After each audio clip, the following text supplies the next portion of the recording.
Ceux qui, au village de Sainte-Colombe, ont connu Angélique de la Bretonnière s'accordent à dire que c'était une grande dame, une belle âme. Elle vivait dans la propriété qu'elle avait héritée de ses ancêtres, seule, au milieu d'un grand parc. On raconte que dans sa jeunesse, elle avait vécu un amour passionné pour un capitaine de vaisseau, mais que cette aventure avait tourné au tragique. Elle ne s'était pas mariée, mais Angélique de la Bretonnière n'était pas une vieille fille aigrie au cœur sec, non, c'était une vieille dame charmante, souriante, affable, cultivée et généreuse. Le curé la bénissait pour les dons qu'elle faisait pour la réfection de son église, et elle ouvrait son parc une fois par an pour la kermesse paroissiale. Pour toute famille, elle avait 2 neveux qui avaient fini par venir s'installer dans la région, des neveux qui avaient bien réussi. Georges et Henri de la Bretonnière.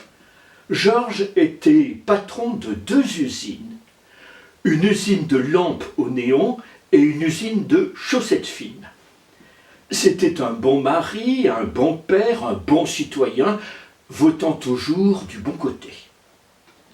Henri était patron d'une fabrique de bretelles synthétiques. Il avait même inventé un système SAD sans accroche dorsale. C'était un bon mari, un bon père, un bon citoyen, votant toujours du bon côté.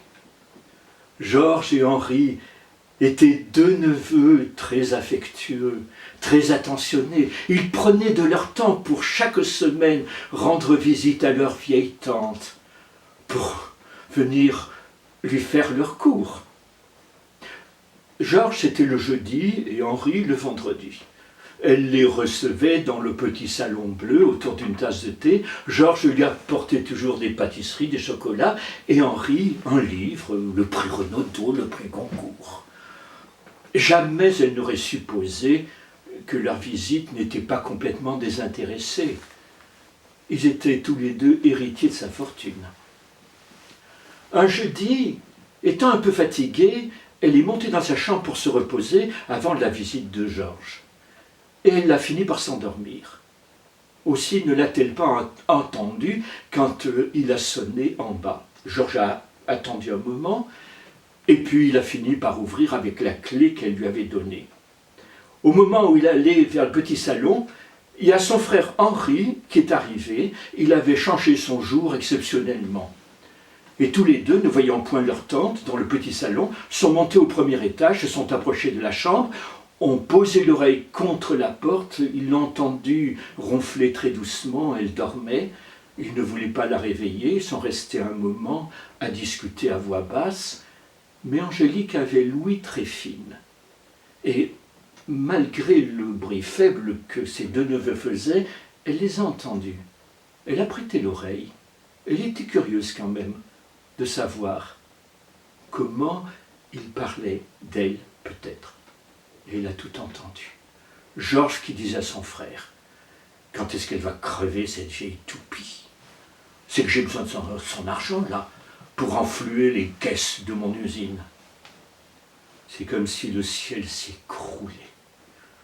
Dans son cœur, elle a senti une haine violente, un désir de vengeance. Ah, maudit soyez-vous! La semaine suivante, le jeudi, elle était couchée dans son lit, dans sa chambre. Quand Georges est arrivé, il est monté au premier étage, elle l'a entendu, elle l'a appelé « Entre, entre, mon petit Georges !» La pièce était un peu dans la pénombre, il y avait juste une lampe de chevet allumée à côté du lit, avec un livre ouvert, c'était Proust, à la recherche du temps perdu. D'une voix mourante, elle lui a dit « Mon petit Georges, je crois que c'est la fin.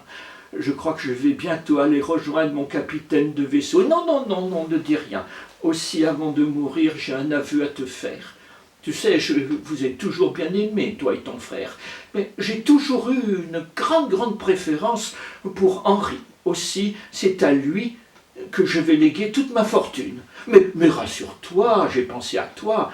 À toi, je laisse tout mon matériel de cuisine pour que tu puisses faire de la pâtisserie. Tu sais, mes plats à tarte et même le moule à gaufres. » Georges est resté bouche bée, les mots coincés dans la bouche. À ce moment-là, elle a eu un petit cri, elle a posé la main contre sa poitrine, elle a dit « Oh Georges, fais quelque chose pour moi, va dans le cabinet de toilette, ouvre l'armoire à pharmacie, tu trouveras tous mes petits flacons de cardioline.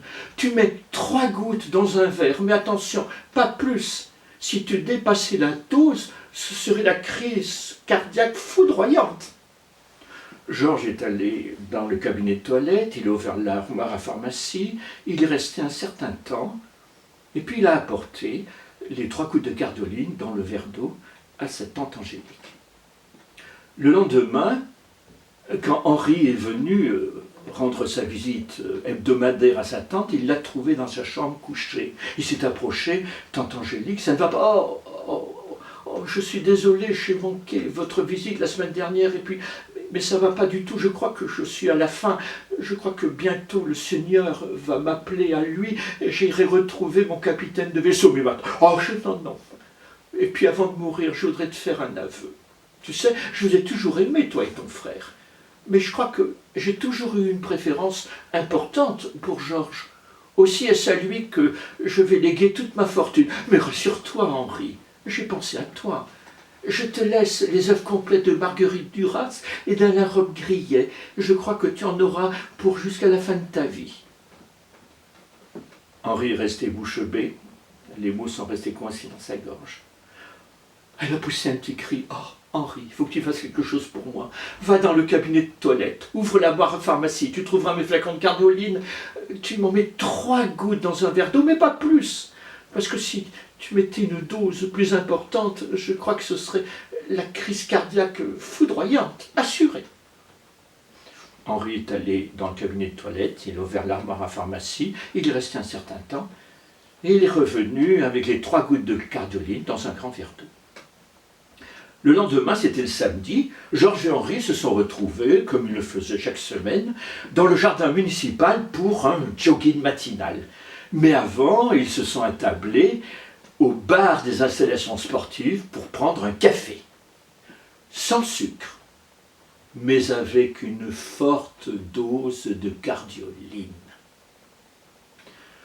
Le dimanche matin, Angélique était dans son lit, on lui avait apporté le journal, elle l'a ouvert en page intérieure, à la page des faits divers, elle a pu lire ce gros titre. « Double crise cardiaque dans le jardin municipal de Sainte-Colombe. » Suivait un entrefilet, Georges et Henri de la Bretonnière, citoyens fort connus et fort respectés dans la région, au cours de leur jogging matinal, ont tous les deux, au même moment, succombé à une crise cardiaque foudroyante. Nous adressons nos condoléances à leur vieille tante Angélique de la Bretonnière, personnalité fort appréciée dans notre région pour tous ses bienfaits. Peu après, Angélique de la Bretonnière s'est éteinte dans la paix du Seigneur. Elle est allée rejoindre son capitaine de vaisseau. Elle a légué toute sa fortune à des œuvres caritatives, sans oublier le curé de la paroisse qui s'est frotté les mains en rêvant de construire une future cathédrale. Ceux qui, à Sainte-Colombe, ont connu Angélique de la Bretonnière peuvent vous assurer que c'était une grande dame, que c'était une belle âme.